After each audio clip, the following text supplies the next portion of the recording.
Muito bem, este é o Conexão Futura aqui na tela do Futura na TV e também na internet. Saiba tudo sobre o nosso programa acessando o site futura.org.br/Conexão Futura. Aqui você encontra aí o nosso site com os episódios mais recentes, várias temáticas que apresentamos aqui ao longo dos últimos dias e também os links diretos para você acompanhar nossas novidades nas redes sociais.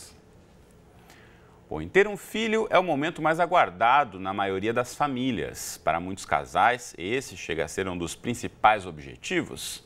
O processo da gestação, os preparativos, tudo é muito celebrado por pais e familiares.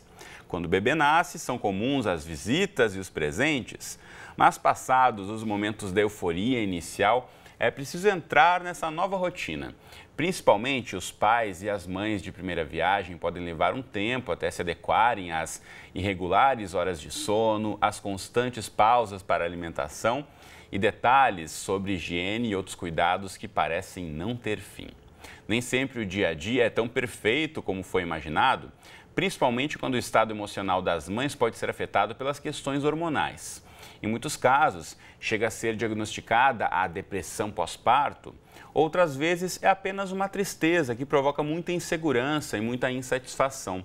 Seja de uma forma ou de outra, é importante falar sobre o assunto e, quando necessário, buscar ajuda. Então, para falar sobre esse assunto, para essa conversa hoje, recebemos aqui no estúdio a Rita Calegari, que é psicóloga da rede de hospitais São Camilo de São Paulo. Bem-vinda, Rita. Tudo bem com você? Tudo bem, graças a Deus. Obrigada pelo convite. Obrigado a você pela presença. Também conosco, ao meu lado, está aqui a psicanalista Heloísa Zen, que é psicóloga do Hospital Federal de Bom Sucesso do Ministério da Saúde. Bem-vinda, Heloísa. Tudo bem? Tudo bem. Muito obrigada também pelo convite. Obrigado pela presença. E ainda conosco a médica veterinária Juliana Solozabal, que também é mãe e vai compartilhar a história dela com a gente. Tudo bem, Juliana? Bem-vinda. Tudo bem, obrigada pelo convite.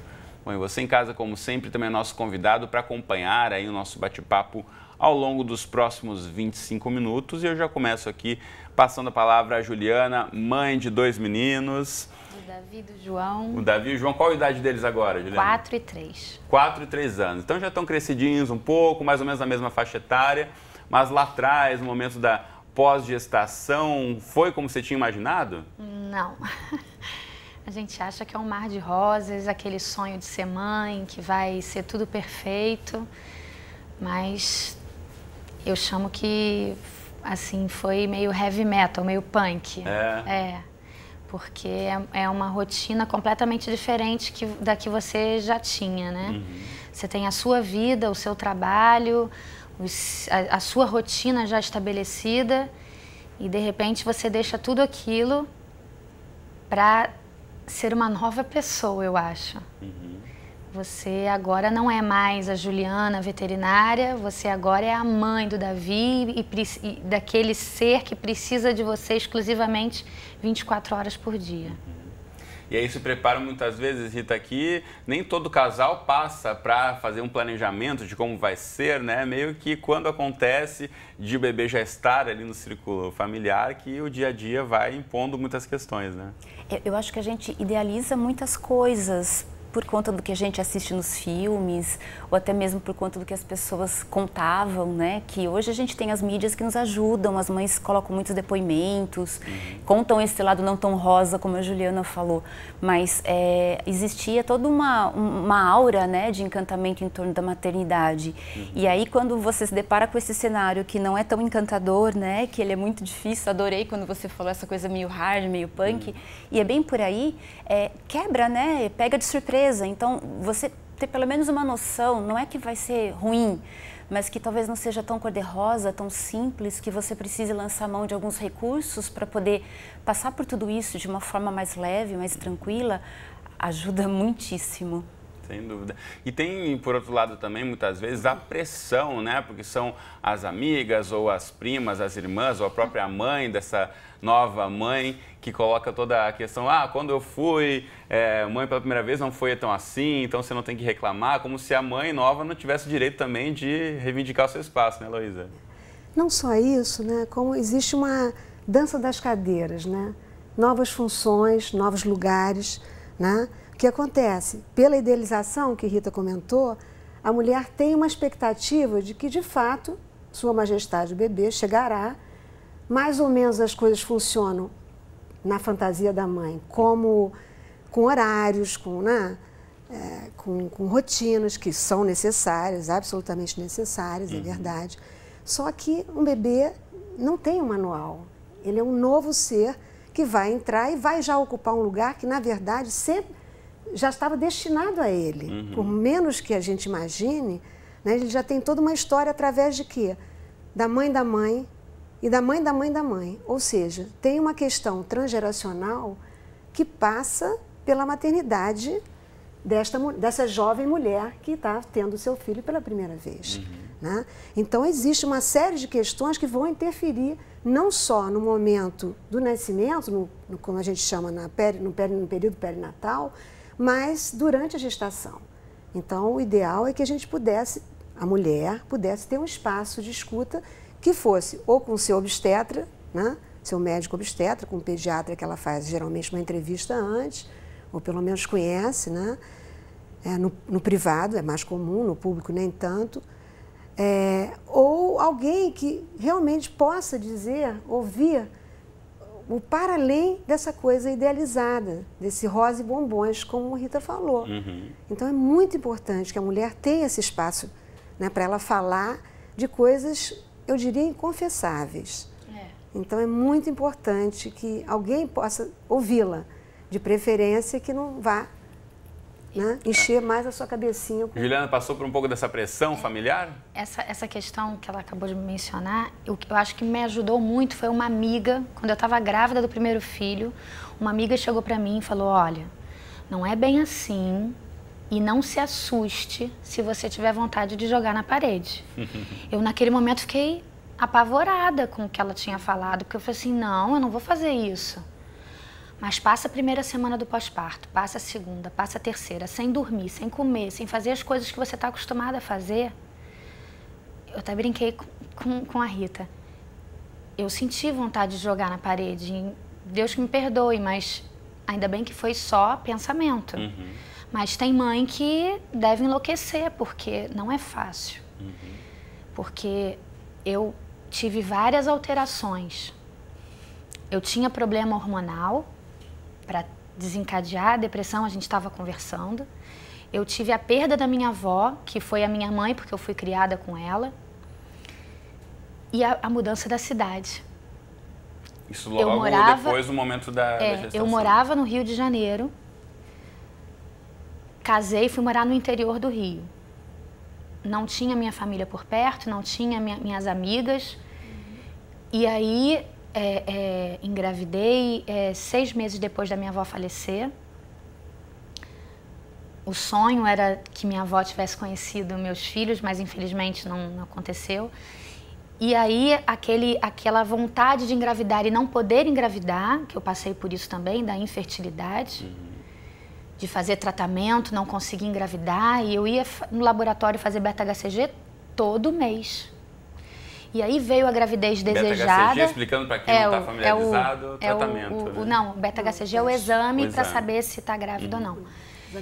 E quando eu consegui engravidar, eu achei que, nossa, eu realizei meu sonho, eu vou ser mãe, vai ser tudo perfeito. E quando nasceu, com 4 dias de nascido, eu fui parar no hospital com pressão 20/11. De pressão arterial. E você já tinha pressão alta antes? Não, nem na gravidez eu tive pressão alta.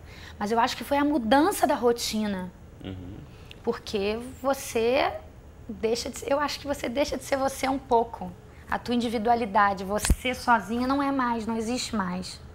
Acho que é isso. Agora, Rita, a questão hormonal que a Juliana menciona é fundamental pontuar também, que isso acaba exacerbando muitas vezes algumas reações e algumas questões que em outros momentos, talvez, junto a todas as questões que ela passou de perda de alguém na família, isso pode junto piorar ainda mais a situação, né? Então, nós mulheres, né, nós temos uma vida hormonal assim muito agitada, diferente dos meninos que têm uma certa estabilidade no decorrer da sua vida.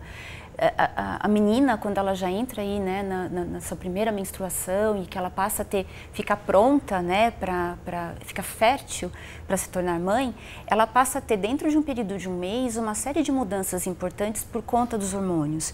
E nós conversávamos, né, Ju, enfim, a respeito do quanto essas mudanças hormonais que toda mulher passa, né? E a gente conhece, a mais famosa é a tal da TPM, que a gente até brinca, vocês meninos conhecem melhor que ninguém. Acabam sofrendo mais, né, os meninos? Provavelmente tanto quanto nós, ou até TPM. mais, exatamente. Então, a gente passa por isso todos os meses e na gestação não é diferente, porque uma série de hormônios que nós produziríamos não estando grávidas, eles entram, né, numa frequência, uma quantidade bem diferente na nossa circulação. E outros que nós não produzimos quando estamos não grávidas, passam a ser produzidos. Até para preparar o corpo dessa mulher para a barriga poder crescer, para o peito poder crescer e ter leite. Então, esse preparo todo, né, que parece muito simples, ficar grávida, mas quem passou pelo problema da dificuldade de engravidar sabe o quanto complicado ele é. Envolve uma questão hormonal que é muito significativa. Às vezes nós desprezamos isso, então é muito complicado porque muitas mulheres, mesmo a TPM que eu brincava há pouco, ainda tem um pouco de piada em torno disso, né? Às vezes as pessoas acham que isso é manha, não é verdade. E também mesmo nem toda mulher acaba passando pela TPM, né? Isso acaba afetando cada um de uma forma diferente. Exatamente, porque a vida hormonal de uma mulher depende dessa combinação de várias glândulas que ela tem, que são únicas. E para algumas elas vão ter de fato uma reação ou vão presenciar algum tipo de alteração comportamental e outras não. E aí quando a mulher então está grávida e depois o bebê nasce, acontece de novo uma grande mudança hormonal, que é quando nós paramos então de produzir alguns hormônios típicos da gestação e passamos a produzir aqueles de uma mãe que acabou de ter um bebê. E isso tudo, né, os hormônios, eles afetam muito os nossos humores. E nem sempre isso é entendido. E é importante que as pessoas entendam que nem sempre, né, a mulher que tem uma TPM forte, ou mesmo que durante a gestação fica muito irritadiça, muito nervosa, chorosa, ou no pós-parto, né, apresenta esses sintomas de tristeza, de irritabilidade, não é voluntário, a gente não escolhe passar por isso, né? Isso tem uma questão aí que é orgânica e que a gente precisa cuidar. Sem dúvida. Heloísa, aí muitas vezes o parceiro ao lado também fica um pouco perdido no meio de tanta mudança hormonal e ele também tem que se deparar como ser pai a partir daquele momento. Também a dança das cadeiras vai funcionar para ele, né? Ele vai deixar de ser um homem sem a responsabilidade da paternidade para virar pai. O pai dele vai virar avô, a mãe dele vai virar avó, vai se transformar, né? Mas é muito importante que a gente lembre também que não há orgânico sem o correspondente psíquico. Então, eles caminham par e passo praticamente, um pouco mais, outro um pouco menos, então vão fazendo um balanço. Então, não há como uma mulher passar por uma invasão, não só de hormônios, mas de um estrangeiro, porque o bebê vai crescendo dentro de você, mas ele não é você. Ele é um corpo estranho, entre aspas, né, um futuro sujeito, uma futura pessoinha dentro de você. Quer dizer, ele já é uma pessoinha no teu psiquismo, né, na melhor das hipóteses, mas ele ainda não se apresenta, né, com as coisas deliciosas que, eventualmente, a maternidade pode trazer. Então, é uma transformação radical. Radical. E como disse a Juliana também, para a mãe se deparar nesse momento, né, até certa hora ela era a Juliana, profissional, médica veterinária, depois ela começa a ser, né, a atenção de todos os holofotes por conta da mãe. Está crescendo a barriga, a mãe acaba sendo deixada um pouco de lado e o bebê vira o protagonista da história. Mais do que tudo, né, além da mãe, a mulher. Tanto que o ideal, né, o que seria, digamos, desejável, é que a mulher retomasse o lado mulher dela após algum tempo, quando o bebê permitisse, quando ela também se colocasse nessa posição. Não, eu não sou só mãe. Eu sou, né, eu fui filha, agora eu sou mulher e mãe, mas eu não sou só mãe. Agora, então, é importante. dar esse passo e se posicionar, muitas vezes, é um dos momentos mais difíceis, né? Por conta até dessa pressão. Como assim você vai deixar de estar 100% ao lado do filho, do bebê? Isso é uma cobrança muito grande em cima das mães, principalmente de primeira viagem, né? Basta você ver, né, como é o nosso comportamento. Você deve ter passado por isso, né, Juliana? Quando a gente tem um bebê que foi que a Luísa comentava, as pessoas vêm nos visitar, elas não perguntam como nós estamos, enfim, elas perguntam, você tem leite? Né? Porque a gente se sente realmente uma... então assim, a gente se sente, né, assim, com todo respeito às vaquinhas, né, a gente se sente uma vaquinha leiteira, porque as pessoas só querem saber se você tem leite, se ele tem bastante quantidade, se você está amamentando.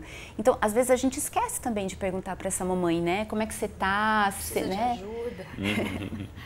Essa ajuda, muitas vezes, né, um detalhe ali pode fazer uma grande diferença, né, Juliana? Assim, no meu primeiro pós-parto, a gente estava conversando, foi completamente diferente do segundo. O meu primeiro, a minha sogra vinha me ajudar, mas eu não queria. Eu tinha muitos ciúmes do meu filho. Eu tinha vontade de me trancar com ele dentro do quarto e ficar só eu e ele. Eu tinha, assim, egoísmo, não sei, ciúmes. Já no segundo, eu senti muita tristeza, muita falta. Então, você quer ajuda. E isso acontece demais, da pessoa chegar e querer na maioria das vezes, criticar. Como você está passando por isso? Você acabou de ter um filho, você não tem que estar triste. Você devia estar feliz 100% do tempo, Você devia estar feliz 100%, né? Cadê seu sorriso? Você, às vezes, acha que o seu leite não está sendo adequado. Você passa por várias paranoias, porque a criança não para de chorar. Você, quando é a primeira vez, mãe de primeira viagem, não sabe se é porque é fome, se é porque está com a fralda suja, ou se a criança está com cólica, você fica desesperada. Então, é muita cobrança de família, de amigo e muita crítica. Então, eu acho que isso tudo ajuda para que você fique... Eu fiquei muito angustiada. Agora, esse momento, né, de que a mãe está passando, que a Juliana está retratando aqui, o dia a dia, dessa angústia, muitas vezes dessa tristeza também, em qual momento a própria mãe ou parceiro ou familiar pode identificar que, ok, isso é uma fase, isso vai passar, ou muitas vezes essa nova mãe pode estar precisando de ajuda também de um profissional, que é alguém fora desse círculo, que não vai ficar opinando por conta do afeto ou de laços familiares, mas o profissional de saúde mental pode ajudar, né, Heloísa, a passar por esse momento de uma forma mais fácil. Existem alguns sinais, né? Um certo torpor, uma certa vontade de dormir mais do que o normal, do que seria esperado pelo cansaço. Até uma sugestão nossa de que a mulher procure numa hora que o bebê está dormindo, ela também dormir um pouco, pelo menos uma vezinha por dia. Mas é um sinal, né? Um sinal, ou ela não conseguir dormir, né? Ela não consegue, ela vai num crescendo, né, numa roda viva, que ela entra em tal estado de excitação que ela não dorme. E isso, quer dizer, é um sinal relativamente grave, vamos dizer, de que tem aí um baby blues, que é uma tristeza materna natural, até muito esperado, é comum, ou a diferença de uma depressão se instalando, não necessariamente a passos largos, às vezes a passos lentos, naquele momento. Então é preciso que os familiares ou alguém, uma visita, uma amiga, como ela falou, que foi providencial para ela, né, Juliana? Sua amiga foi providencial, mas às vezes a gente não tem essa amiga providencial. Porque eu acho que eu não estaria preparada se eu não soubesse daquela frase, você vai sentir vontade de jogar na parede, mas é só vontade. E quem falou que eu poderia estar com a depressão pós-parto foi uma médica que eu nem conhecia. Eu fui numa consulta gastroenterologista de uma médica e ela me perguntando, ela falou, olha, eu queria que você fosse no psiquiatra porque você está parecendo estar com depressão pós-parto. E aí me veio o preconceito. Como assim depressão pós-parto? A gente também já tratou sobre esse assunto aqui no programa, que é o preconceito que existe sobre pacientes de algum transtorno mental. Na verdade, acho que todo mundo, se fizesse terapia um dia na vida, ia ver que faz bem para todo mundo, mesmo que você seja a pessoa mais feliz, mais bem resolvida, com certeza vai ajudar, mas existe ainda muito preconceito, mesmo do paciente ao receber o diagnóstico, como de outros profissionais de saúde também ao encaminhar, né? Mas, infelizmente, esse assunto a gente vai voltar a tratar num outro programa específico, que nosso relógio está correndo aqui. Eu queria ouvir da Rita em relação a esse ponto ainda do diagnóstico de depressão e um problema que deve ser acompanhado mais de perto. O pós-parto, ele pode desencadear ou, na verdade, revelar eventualmente uma mulher que já tenha depressão, que não foi diagnosticada antes da gestação? Quando a gente pensa em diagnóstico, é sempre importante ter muita atenção a vários detalhes. É muito comum que as mulheres que tenham uma depressão pós-parto, elas já ou sofram de um quadro depressivo anterior até mesmo à gestação, ou estão em tratamento, ou passaram, como a Ju contou, uma perda importante de um ente querido que faleceu, ou uma perda de status, saiu do emprego, separou-se, né, do seu companheiro, do pai da criança, mudou de casa, qualquer mudança brusca e estressante, ela pode fragilizar a tal ponto que desencadeia aí um quadro depressivo em algumas mulheres.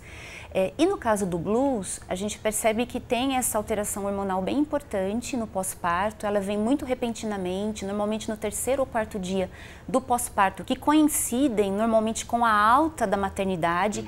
Então a mãe está na maternidade, ela está se sentindo muito bem, né? Inclusive com o apoio ali de toda uma equipe de saúde. E quando ela chega em casa e se depara com a sua realidade não tão rosa assim, os sintomas muitas vezes aparecem do nada e com uma intensidade bastante importante. O que a gente pode ficar atento é que, como os sintomas são muito parecidos, o diagnóstico, inclusive, da depressão, ele vai precisar até de um certo tempo para se confirmar. Quando a gente está grávida, a mulher faz o pré-natal e aí você costuma, né, ir aí uma vez por mês aproximadamente no obstetra para acompanhar o desenvolvimento da gestação. Quando o bebê nasce, a gente tem então a consulta do obstetra que dá alta, né, para a mulher, e nós passamos a frequentar o pediatra, né, mensalmente. Então é importante estabelecer com esse pediatra uma relação de diálogo, de franqueza, anotar suas dúvidas, não só em relação ao bebê, mas ele é um profissional de saúde que pode muitas vezes detectar, como você contou, né, Ju, que foi um profissional que não estava nesse círculo, foi de uma outra especialidade que detectou e encaminhou. Lembrando que parte do sofrimento desses pensamentos que nós temos, né, quando nos tornamos mãe, é que a mãe ela tem um arquétipo de amor, né, de amar o seu filho, de olhar para ele e se apaixonar. Do amor incondicional, como se não houvesse espaço para nenhum tipo de tristeza. Para mais nada. E aí quando você olha para o bebê e você fala, e agora, né, muito prazer, eu sou sua mãe, e você não sente aquele arrebatamento de amor, muitas mães já começam a se sentir mal, falam, opa, acho que estou errada, tem alguma coisa muito ruim comigo. E isso não necessariamente ela está com depressão pós-parto, não necessariamente ela está sofrendo do baby blues, isso é normal, porque a nossa gama de emoções, ela não é tão coordenada e organizada como a gente gostaria de poder controlar. É normal olhar para o filho, né, e de vez em quando falar, ai, você está me perturbando, né, que chatinho você, né, puxou seu pai, né, normalmente nessa hora a gente fala, puxou o pai, só pode ser. Então, isso é normal, faz parte, né, e quanto mais a gente pode conversar sobre isso, dividir com pessoas de confiança, sem receber o dedo, né, da crítica, eu acredito que mais leve fica e melhor fica para superar também. Sem dúvida, o que a Rita está dizendo aqui, na verdade, em todas as fases da vida, né, seja no pós-parto, nem só de alegrias vive uma pessoa nunca, né, e na verdade os momentos de tristeza aí vão ajudar você também a passar por cima e a valorizar mais os bons momentos ainda. Agora, falando em troca de experiências, nós promovemos até uma enquete no Twitter do Canal Futura. A gente pode colocar na tela rapidamente, @Canal Futura, se encontra em nosso perfil no microblog, e perguntamos, você teve problemas emocionais no pós-parto? E aí, metade, exatamente 50% das pessoas que responderam disseram que sim, 50% disseram que não. E a gente colocou aqui problemas emocionais. Na verdade, a pessoa pode não ter identificado aí uma tristeza aqui ou ali como um problema, mas de fato está aí essa enquete que a gente promoveu, e a Juliana também faz parte de um grupo de mães que também trocam muitas ideias, né? Hoje em dia o WhatsApp está aí, o Facebook também, as mulheres acabam trocando experiências e se ajudando um pouco, isso também ajuda bastante, muito, né, Juliana? A gente acha que isso acontece com a gente, e quando a gente vê o relato de outras mães passando pela mesma coisa, dá um alívio, um alívio muito grande, porque a Rita acabou de falar, né, que você olha para o neném e acha que não gosta tanto. Eu tive isso no meu segundo filho, eu assim, ai meu Deus, será que eu vou gostar tanto como no primeiro? E aí você vê que outras mães passam pela mesma coisa e te dão dicas, e hoje não tem como. Você ama, você sabe pelo que você passou, que você teve essa montanha-russa de sentimentos, mas que a melhor coisa do mundo é ser mãe, mesmo com esses problemas todos. Muito bacana. Deixa eu aproveitar aqui e dar mais dicas para você na internet antes de encerrarmos.